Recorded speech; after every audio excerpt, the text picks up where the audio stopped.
Hey, everybody, welcome to another episode of Interview With, where e commerce movers and makers share the real stories behind their brands, their tech, and their ideas. Tune in, learn a thing or two, and enjoy the shop talk. With me today is none other than Jason Donapel of the Email Experience, a frenemy, but a friend first. He's fantastic. I had the opportunity of spending some time with him out in Aspen earlier this year for the Attentive Signature Conference, where they flew out some of the top agencies in the attentive world that are really driving home what the attentive platform is really trying to do with the AI components that they've released, as well as retention marketing as a whole as it continues to evolve into the new sphere that we are in today. Jason, welcome. How are you? I'm doing great, man. Thanks so much for having me. I'm happy to be here. Of course, of course. Normally we don't let frenemies on the show, but I made an exception for you. I Totally, appreciate that. totally kidding, totally kidding. There's enough business in this industry to go around, and that's one thing I want to start out with first is that I have so much respect for you, and I've heard the great things that you've said about Roswell in the past as well too. I think something that's very unique in our industry as agencies is that despite the fact that we are potentially competing for the same business, we still we still exchange trade secrets. We try to help each other out. It's not really an antagonistic relationship like they have in other industries. It's more of a, hey, we're in this together, and hey, if you win, all the better because I know you're doing great work, and vice versa. But what's your take on how everything's going in the whole expansion of the retention marketing industry as it applies to agencies? I've always kind of felt like an open source mindset when it comes to like the agency approach, right? I feel like Roswell and you personally have skills and talents and abilities that I'm not even trying to acquire or level up, right? And there's Appreciate things that. that I look at that you guys are working on and doing that I'm just like in awe of, and it's like great. I'm just Oh, happy to be. thanks. And there's probably things in retention and email that you just don't spend as much time thinking about as I do because it's the Right. only thing that, that I'm doing. So yeah, I think that I think that those different perspectives allow us to kind of share insights in a way that some takeaways could level up what you're doing on the full stack, the full marketing ecosystem, and I can take back some of the amazing work you guys are doing, whether it's on site or in media, and take it to refine what I'm doing. Okay, sure. I'll invoice you later for that, but Yeah, it's yeah, okay. great. All jokes aside, though, so you made the switch at the email experience to becoming an attentive exclusive partner in the sense where you are focused all of your clients on attentive as it relates to email, SMS, and the automations and the AI tools that attentive provides. How did you make that decision? Why did you make that decision? And how has it impacted your business?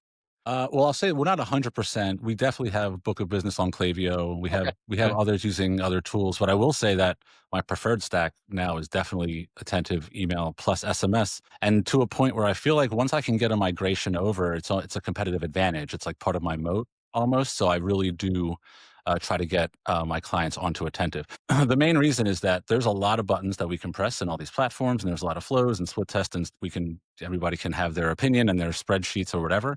But at the end of the day, there's a couple features that will lift a program, and there's no button for it, right? So there's no button to help you identify on-site visitors and track them back nice and neatly to your list of subscribers. Sure. Attentive just does that better than Klaviyo. I don't know how else to say it. It's just true. I don't even think Klaviyo really fights against that. They never disputed it with me actually when I'm talking to them about it. So that's something that I'm willing to give up a lot of other kind of features that I see as fluff to get the core feature that I want, which is send the abandoned cart to the people who are abandoning carts, and I'll figure out the rest. Right. Yeah. That's one of them. The other big one is the deliverability side. I think that deliverability is not. I don't think about it as much as I should, right? Because it's the most boring part of the whole thing. It's But like that's the all. ADA compliance of the email and SMS industry, right? Yeah, it's just boring, and there's no fun ways to fix it. Like if there's nothing good about it. So Yeah. when you're on a platform and you're not, tracking it and testing it, you could end up in a lot of trouble, especially a self-serve place like Klaviyo, right? So I Totally. find that when I have a client on Klaviyo, there's a lot more just labor that goes into deliverability testing. I mean, we have to segment a lot more carefully because there's no team, behind the scenes on the platform kind of keeping us safe and keeping us from hitting the bumpers. Where Yeah. attentive, I can be way more aggressive. I can take more chances. I can kind of let my strategy flow. And I know that their team is actively monitoring to say, what's like they'll make me pump the brakes if I have to. It's 100%. great, dude. You need to surround yourself with people at the extremes, like a Kurt Diver at Attentive who's just going to think about deliverability. And then you put me in the same room with them and I'm on the other side. And that's where the great strategy comes together, right? I push it as hard as I can. He keeps it safe. And then you get great execution. Yeah, Uh, shout out to Kurt. I had a conversation with him, as I'm sure you did, back in Aspen, and we went down a rabbit hole on deliverability that was just mind blowing. I mean, what he knows over there, and what a fantastic hire for Attentive, and a very smart move over there. You touched on Klaviyo and Attentive, and this isn't necessarily a conversation about Klaviyo versus Attentive, Attentive versus Klaviyo. There's great advantages to both platforms, and our philosophy at Roswell has always been that what works best for the brand is how you should proceed. If Klaviyo makes sense for the brand, we're going to do that. If Attentive makes sense for the brand, we're going to do that. There's multiple reviews platforms out there. There's multiple loyalty platforms. Not everything makes sense for every brand. And I think that when it comes to email and SMS, it's the same sort of thing. Would you agree? yeah, I'd agree. I think that, I mean, I don't know, man. No matter, I'm trying to think of a brand where I wouldn't want to get 20% more abandoned carts delivered.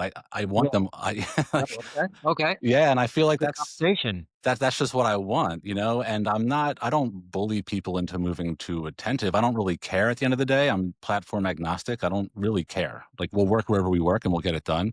There's a lot of advantages to Klaviyo. They just released an MCP and then I Yeah. didn't eat for 12 hours Amazing. and built an MCP server. So Yeah. like, yeah, I love a lot of things that they're doing as well. But you know, I really like simple mechanical wins before everything and delivering more emails. Like my two metrics for success are number of messages delivered and RPR, revenue per message. I If like that. if you can help me move one of those 2, I'm gonna take it over MCP or anything, really. That's awesome. I mean, um, let's dive into that because MCP, if you don't know what MCP is right now and you're listening, Model Context Protocol, do yourself a favor and don't Google it, go into Claude because that's exactly where everything is going right now. That's a joke. Of course, if you want to Google it, you'll see the AI results, but essentially, MCP, what I like to say is like the API for AI. It allows your AI interface, whether it's Google, whether it's Claude, whether it's ChatGPT, to be able to interact with another system and actually take the results of your AI conversation and implement the change into that platform. Shopify has it, and Klaviyo just released it. What is your thoughts, Jason, on the way AI is revolutionizing email marketing, SMS marketing, retention marketing as a whole, as it relates to MCP and in general, in terms of the ability to augment your output? I think that we're at a really interesting point in where we're gonna go because we've seen builds happening both directions now. We've seen AI journeys. Our AI will do it for you and trust us because whatever, Yeah, quadrillion data points or whatever. the days of batch and blast are I mean, if you're still doing batch and blast as a brand, I mean, you're going to get left behind, right? Yeah. Yeah, for sure. And then we've also seen now with this MCP, a more like you bring your AI to the party and we'll make it easier for you to work with the platform. That is, I mean, that's what I like more. But I'm like I'm building, software all the time for my team and stuff. So of course I want to be able to integrate my own systems in there. I think that if you're going to have ad personalization where there is none, then and there's an AI tool to let you do it, then you're going to get a bump. That's just Without a it doubt. is what it is. But you're also going to be leaving a lot of wins on the table. If you're able to use AI to just facilitate your marketers to have those conversations, right? Like at a larger scale. So like what I'm building for my strategist is I'm not interested in building a button that creates anything for my clients. I'm not really interested in that. What I'm interested in building are like the buttons that my head strategist Kataro needs to create a year's worth of calendars for 12 clients in a week and not like break a sweat, right? But be in the weeds and take all of the learning from being in the weeds. When you're creating your calendar, dude, you're learning so much about every piece of your program. And as soon as you outsource that to AI, you're giving all those findings up, right?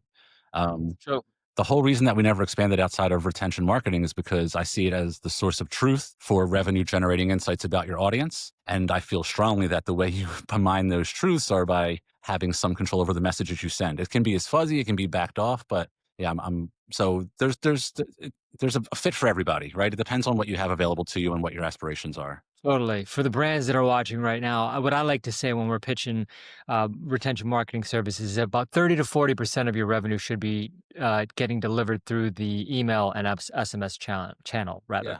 Is that something that you agree with? And how are you directing the brands that you're working with in terms of where you, if you see it at 15%, how much are they actually leaving on the table? And what is your take on that? It's gonna the marketer's special, right? It's gonna vary. Yeah, I mean, 20% is safe, and then if you're like a high reorderable brand, like a supplement brand, like, 30, 40, 50%, like, it's not unheard of to have. We have some Protein people in the bar. 60s, like, it just you find your spot. When we're sending a message out, and this is sort of how I think about retention as a whole, when you're delivering a message, it has to serve 3 goals in our agency, or we're just not gonna send it. It's just not allowed to be sent, and it has to generate revenue, it has to collect data about the user, has to make us better at generating revenue in the future, or it has to build to the infrastructure of the program. So we have to hit 2 of those 3, or the campaign or the flow delivery or even the pop-up, honestly, just isn't allowed. The touch point's not allowed, because if you're just counting your dollars at the end of your campaigns, I mean, you're on a hamster wheel, right? And you're not making any real traction. The true beauty of CRM are those insights you take away, and then you feed your marketing team, your media team, the people that are out there shooting creatives, building PDPs. Well said. That was like a masterclass in a matter of a minute and a half. Appreciate that, Jason, and all the brands out there. He definitely knows what he's talking about. So tell us a little bit about the email experience and how did you get into starting your own agency? What was your journey into e-commerce, and how has the evolution overall of the email experience been? Yeah, the email experience was not something that happened I didn't realize agencies were even a thing to do, right? I'm actually So, too. I know what you mean. yeah. Yeah, I came into this thinking, and that's another story for another day. I'm sure people have heard it before, but I am 100% an accidental agency owner. But please It continue. is, yeah. I was working in a warehouse, Warminster, hotbed of e-com, right? Warminster, Pennsylvania, Bucks County, Totally. um, a picker packer for a Shopify Plus store that sold like fitness equipment, Fitbits, Garmin running watches, things like that. And I was at the company for about 10 years. And through my decade there, I was customer service, and I moved to a whole lot of roles, and I ended up as the head of marketing. There's about 20 people in the business, so it was I've largely only worked at small companies my entire career, right? Like, I'm getting exposure to corporations now, which is very interesting, like winning backwards. Anyway, as head of marketing, email was just my thing. So Klaviyo was still text based back then. You didn't have your visual flow builders and all that, but I was just obsessed with like the ideas of abandoned carts and talking to opted in users. That job made me delete social media because I got look at the business manager and I was like, nope, like, not me. It's Totally. too Yeah. creepy. This was before 2016, and like they cleaned it up a little bit, I guess. But anyway, I threw jobs up on Fiverr outside of work because I wanted to do more email work. I looked at who was on Fiverr and I charged like 5x whatever they were charging. And I just said, I'll build, bespoke Klaviyo experiences. And I think I was the only profile with Klaviyo in its name at that point. So a little bit of just luck or stupidity or something. And before you know it, I was just popping off, like jobs were just popping up, like 5, 10 jobs a week. Um, my partner now, Dave Miz, actually hired me through Fiverr to do some abandoned cart work. Through his network, he just had a lot more jobs to come through. And before you knew it, we were like a year into systemizing, made our first hire. And then over the course of the next 7 years, it just fell into place, and we got more shape, added SMS. Now we're playing with like Messenger and WhatsApp and stuff like that. All retention, all owned marketing channels. We're actually doing some CRO now because it's so close. I'm Of so course. mad about like I get that click and then it disappears. You know what I mean? Totally get it. Um, Get and it. we've just been churning away, man. Shopify Plus stores, like knocking it out. We have 40-ish clients now. Our team is about 30 people large, and just keep growing. That's awesome, man. I'm glad to hear that, and congratulations on all the success. For you talked a little bit about how you kind of started the email experience and how you've grown it. What are for the agencies that are listening that are trying to drum up business for themselves and whatnot without giving away any of your proprietary secret sauce? How are you generating your top of funnel leads for your own business at the email experience? So for us, Dave has been the network and the sales arm for a very long time, for the first 4 to 5 years or so, and we built up a very large referral network through that. So that's been a very nice organic base for us to build on top of. Really strong partnership offers, like percentage of deals sent in perpetuity. It really helps keep our marketing costs down, and we want to be at the top of people's list if they have an email need, right? For whatever reason that is. And then I'll say over the last 2 years or so, I made it more of a point personally to really just educate, mostly because I'm grossed out with retention marketing in general, and I think that we're at a point where we could go a really bad way if we don't pull back a little bit. So over the last year and a half, I've just been going as hard as I can, speaking, educate, wherever, coaching, mentoring, free webinars, free everything. And there is no secret sauce is the thing. Like to me, it's all open source. And if somebody's going to listen to me and then go build something incredible in their Klaviyo account or their Attentive account, like I'm happy to see it. And then if you want to hire me someday to like have it make, an extra million or something, let's do it together. But I just want people to build better stuff, man. I love that. I mean, we need more folks like you in this business. I kind of think you and I are cut from the same cloth. Each one teach one. Rising tides lift all boats. Don't be selfish with your knowledge, because at the end of the day, a mentor of mine once told me. He said, if you were to take my Rolodex, and that's how old I am, I know what a Rolodex is.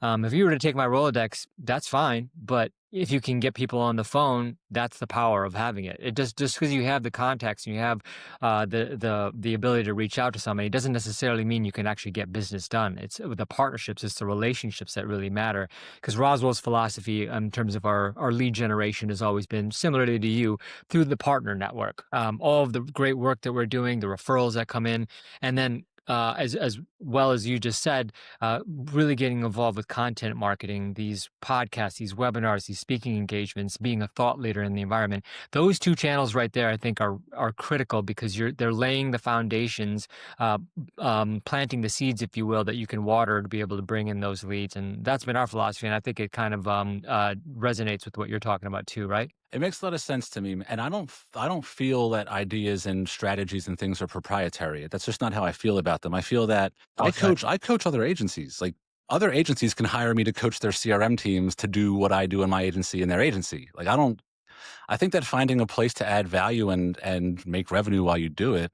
if it's helping the whole industry grow, then that's incredible to do. And to think that my ideas are the best ideas, no, if I share it with you, whatever comes back is going to be better than what was in my head when I showed up here, and we're both going to grow, and then we'll both take it out of here. The true essence So of open source, right? everything, it's yeah, open source is yeah, it wins every time. I agree. I love that. I love that. So, in terms of the way email and SMS and retention marketing has evolved, it sounds like, from what I gather, you've been doing this probably as long as I have. I've been doing this for like a decade. We started doing retention marketing back in 2016. How have you seen it evolve since then? Since you first started doing this, from the days of your first working with the Mailchimps, the Klaviyo's, the contacts back in the day, and now obviously it's pretty much Klaviyo and Attentive are table stakes. But what have you seen, and how have you seen it evolve? So there's a couple cycles that I've been able to see, which are very interesting. Maybe you'd be interested too. Nobody else cares, so maybe you'll be the one who cares about this. Or some of the other agency owners that are watching, Yeah, sure. yeah. Email has always been. I mean, it's since I've been a thing. Email's been a thing, right? So it's predates me at least. And then I don't know if you remember, but we had this Messenger blip where Messenger popped on, and it was like ManyChat, and you could send 2018, campaigns. 17, 18, right around that time. Yeah, and it was like short form text messaging is here, and then it got pulled back because of the terms of service and the 24-hour rule and all that. Um, that's when SMS came on the scene, and I Yeah, remember selling SMS back then, and it was hard to sell SMS back then, and it's selling it as hilarious. like Yeah, but tell me your story. I got a tidbit and just too. being like, dude, like I know SMS is expensive, but look how good Messenger was. It'll be a little bit more expensive than so the ROI won't be infinite, but it'll and like using Messenger to sell SMS and now, SMS showing up and Attentive's first couple years being like, we're emails over, SMS. And I used to be on pitches with them, like, stop crapping on my main business, please. Like Yeah. literally stop. Tell your salespeople to stop that tactic. Yep. And now their email is a critical piece of everybody's ecosystem. It's just funny how you see messaging change from, the top up, bottom down or whatever, as the trends come and go. And now Messenger's coming back, right? You can grow a list on Messenger in a compliant Exactly. way. Yeah. You can Hmm. get them to click a link and they opt in just like an SMS, and then the 24-hour limit's gone. And now I'm using SMS to sell Messenger again. It's wild how just back and forth. There are markets out there that rely entirely on WhatsApp marketing. It's crazy. Oh, the THC brands, like all those. Yep. Yeah, because the rules and regulations are much slimmer there, and on top of that, the costs, because of integrating it with a WhatsApp marketing application, is much less than the going through the carriers for SMS. One of the strategies that I used to use when I was talking to brands and they were kind of tentative on going the through the SMS channel route was I would ask them, so they're like, "Oh, no, people don't want to be bothered. People don't want to be bothered," and I'm like, "Well, if they're giving you their mobile number, they're asking you to reach out to them." And the other question I would say to them is that, how many times have you left an SMS message unread in your inbox as opposed to email? And the light bulb goes off in their head. You're like, wow, you're right. The open rates are 95% plus. Would you agree? Yeah, oh yeah, it's in there. I mean, if I was auditing today and we were going through the welcome series comparing email and SMS, is it orchestrated perfectly? And the benchmark was here, oh, email number one, I'd love to see that click rate up in 15%. We need to work on that. And then SMS number one, I'd love to see that click rate up at 30%. Like it's just the benchmarks alone. You understand you're playing a different game. You have to have a bit of a lighter touch, but I have many brands in my book right now that SMS outperforms email every single month. Totally. And how are you guys embracing AI at the email experience in terms of the way you are servicing your brands? How is it improving the type of work you're doing? Where's the value, not just for the email experience, because you're able to augment and do so much more work, as I'm sure that what we're doing over at Roswell is the same. But how are you presenting that as a value add, and how are you embracing that at the email experience to be able to do your job better, provide more value to brands, and really deliver results? Yeah, back October 2023, I started building our AI program. That was right around when ChatGPT 3.5 came out, if I'm not. Yeah, it was right in the early stages, and I went to actually an attentive event where they announced AI journeys, and I was like, "Huh, I better figure this out." So I started building our AI at that point. So now we're wherever we are, July 2025, and at this point, its name is Lexi. It started off as a copywriter, so short for lexicon, and then there's an EX in there too, Lexi. Uh, so what Lexi does for us now is it helps to facilitate our account managers and their communications with our clients. We're trying to make the best revision process possible. So when something is ready for client deliverable for client delivery, Lexi's actually delivering it now. Clients are able to add their feedback directly on a Figma file or whatever the deliverable is. Lexi is able to scrape that information from whatever source that is, pull it back to their brand database, and once the client requests a revision through Lexi, um, that scraping over time has allowed us to create, I would say, very unique one-of-one brand voice databases for our clients. Each brand voice database is about, I think it's 24 data points, and then it's updated. The AI maintains it, so it's maintained based on performance post send, and of course the revision process. What's our feedback as the strategy team? What's the client feedback, their strategy, and plus their creative needs? All that's put together, and over time, we've been able to create some very, very good brand voice um, files and databases. And because open source life, it's all available to our clients. That's theirs, right? They can use it to write their ads. They can use it to do whatever they want. So that's really come a long way towards getting us aligned. Lexi now also helps us create calendar blueprints, so we can plot out full campaign calendars. If I'm planning a calendar like for your brand, I could plan out as much as we've decided on. If we have like 5 or 10 campaigns plotted, and then I could stick Lexi on it, and it'll fill up the rest of the calendar with branded, Lexi on it. I like that. yeah, branded real campaign blueprints that are based on that big brand voice guideline I told you about. But there's also we use BuzzSumo is in there, so we get trending in your space, and there's a couple perplexity searches in there, so we get some real time. So it's really, really nice. I find it to be really nice, useful data, and that just keeps everybody aligned. We're able to plan out so far in advance. We're able to have strategic conversations about campaign concepts in a space that's not us asking for approval and the client feeling defensive. Like it's just, hey, look at this new thing we can work on together. Like we use Lexi for like a bridge between us and our clients a lot. Hey, we're working on this together. Your brand voice guideline is only at 30%. We can fix it together. And it's really helped us to align our goals. It does all our weekly reports, creates automated tickets off of those reports for, if you're a strategist on an account and you didn't hit your benchmark for list growth or whatever, you get a ticket. Lexi will assign a ticket, and you'll have to dig in. And on our weeklies, you'll have to talk about that. Yeah, I'm really interested in having Lexi facilitate work for us, remove blank pages from people's workdays, but I'm not interested in having it like finish anything ever. Like I really just wanted to get people in the right rooms with the right stuff, and then we can go and do our thing. That's fascinating. That's fascinating. And furthermore, on the MCP front, with Klaviyo, that they just released it earlier this week, we were playing around with it the other day, and we were basically prompting in Cursor and said, build this email for me. And we linked it to a Figma file. And literally within 2 minutes, it was created. Yeah. Is that scary, No. or is that's just what it is? No, I think it's great. I mean, personalization has always died, right? Because CRM teams are like, I don't have a designer and I can't do it. And we've had to spend so much time. I mean, we've counteracted all that and found ways and, strategies to do it. But if I can keep my team the exact same as it is right now and provide all that additional output to my clients with the same level of strategy and care that they get today, and I don't run anybody into the ground and I don't, we don't always have to be hiring and hiring and hiring and hiring. Like we can invest in the people we have. And I don't know. I don't feel scared of it at all. I feel that it can be used in a way that levels up everybody on your team as long as you do it the right way. I mean, I think it was earlier this month. I told my team that the goal for us is by 2027 is that everybody in EX makes 100K a year minimum. And that only happens if MCP allows us to create, like that only happens if that works. So no, I'm not afraid of it. I want to pay my team 100K each. Yeah, you gotta be on the train, otherwise you're gonna get run over it. I mean, that's what I'm saying right now. With everything that's happening now, give us a few predictions on what you see in the email, SMS, and retention space for the rest of 2025 as we go into BFCM, and what you think is gonna happen in terms of this channel in 2026 and beyond. I think we're seeing a lot more empowered marketers, which is so encouraging.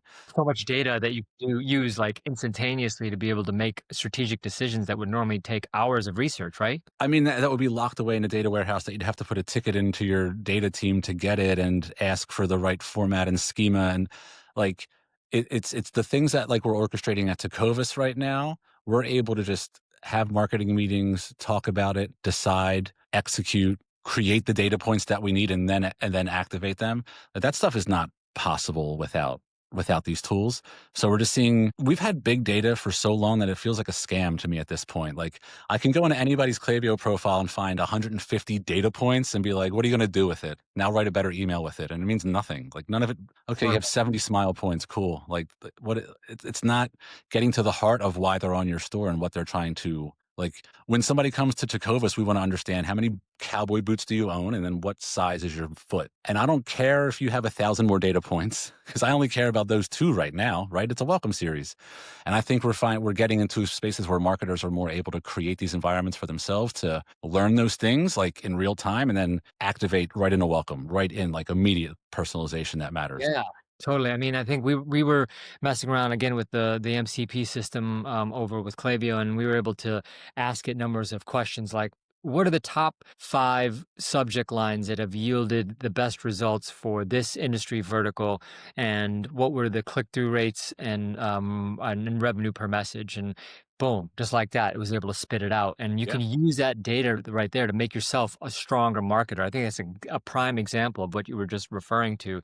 Yeah, Is and if you structure your data in a way that it's actionable. So in that Tecovas example, that is so powerful because the data it's going to pull back from me now, it's going to say people that self-identify as brand new boot buyers, I have 0 cowboy boots, respond this way to the like instead of getting these chunks of just like here's your best subject line, that's not super helpful to me because that's just best subject line to who? To what?